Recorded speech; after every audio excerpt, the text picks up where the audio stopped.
Hi my YouTube family, అందరికీ నమస్కారం. అందరూ బాగున్నారా? అందరూ బాగుండాలి. దేవుని ఆశీస్సులు మీ కుటుంబ సభ్యులందరికీ ఉండాలని మనస్ఫూర్తిగా కోరుకుంటున్నాను. మీ రెడ్డి గారి అమ్మాయి జీవన చరిత్ర ప్లస్ మీ ఇంటి ఆడపడుచు కథ పార్ట్ 3తో మీ ముందుకు వస్తున్నాను. పార్ట్ 2లో రెడ్డి గారి అమ్మాయి వాళ్ళ అమ్మమ్మ గారి ఊర్లో ఫంక్షన్లో ఒక ఆమెని కలిసింది. వాళ్ళ పెద్దమ్మ కూతురు, దూరపు బంధువు అయిన వాళ్ళ పెద్దమ్మ కూతురు వాళ్ళ అక్కని కలిసింది అని చెప్పాను కదండి ఫ్రెండ్స్. సో ఆమె కలిసినప్పుడు ఈ రెడ్డి గారి అమ్మాయికి ఏం చెప్పింది అంటే, ఆమెకు ఆల్రెడీ పెళ్ళైపోయింది, అది లవ్ మ్యారేజ్ అనమాట. సో ఆమె కలిసినప్పుడు ఈమెకి ఏం చెప్పింది. సో ఫ్రెండ్స్, మీరు ఇంకో ముఖ్యమైన విషయం తెలుసుకోవాల్సింది ఏమంటే, ఇక్కడ ఈ రెడ్డి గారి అమ్మాయి జీవన చరిత్ర తెలుసుకోవాలి అంటే, ఈ రెడ్డి గారి అమ్మాయి జీవన చరిత్ర మీకు అర్థం అవ్వాలి అంటే ముందుగా ఈమె అక్క జీవితం మీకు తెలియాలి. సో ఈ రెడ్డి గారి అమ్మాయి ఇలా మారడానికి కారణం వాళ్ళ అక్కే.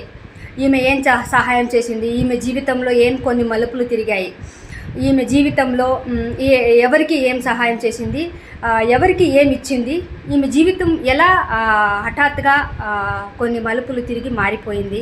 సో ఈ రెడ్డి గారి అమ్మాయి జీవితం ఇలా మారడానికి కారణమే వాళ్ళ అక్క అన్నమాట. సో వాళ్ళ అక్క జీవితాన్ని మీరు అర్థం చేసుకొని ఆమె జీవితం ఫస్ట్ మీరు తెలుసుకుంటే ఖచ్చితంగా ఈ రెడ్డి గారి అమ్మాయి జీవన చరిత్ర మీకు 100% అర్థమవుతుంది. సో ఆమె లవ్ మ్యారేజ్ చేసుకుంది, కానీ ఆమె లవ్ మ్యారేజ్ చేసుకున్న తర్వాత ఆమె ఎన్ని కష్టాలు అనుభవించింది, ఎన్ని బాధలు పడింది అత్తవారింట్లో, మొత్తం అన్నీ ఈ రెడ్డి గారి అమ్మాయికి చెప్తుందన్నమాట. ఓకేనా? తన చెల్లి అయిన రెడ్డి గారి అమ్మాయికి చెప్తుంది.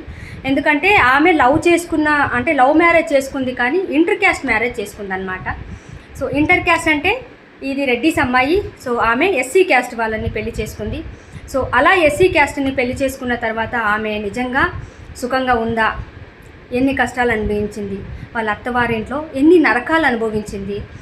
సో అయితే అంత నరకం అనుభవించిన ఆమె బతికుందా, చనిపోయిందా, ఏం జరిగింది ఆమె జీవితంలో, ఎందుకు ఆమె ఒకవేళ చనిపోయి ఉంటే ఎందుకు చనిపోవాలి, సో పిల్లలు అయ్యారా లేదా ఆమె జీవితంలో ఆమెకి, సో ఆమె భర్త ఎలాంటి వాడు, ఆమె అత్తమామలు ఎలాంటి వారు, వాళ్ళ భర్త కుటుంబ సభ్యులు ఎలాంటి వారు, అన్ని విషయాలు ఈ రెడ్డి గారి అమ్మాయితో షేర్ చేసిందనమాట.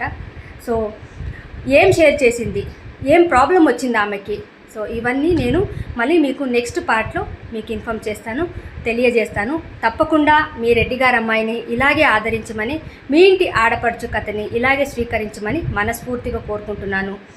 Thank you so much my YouTube family. Thank you so much. Bye. Thank you.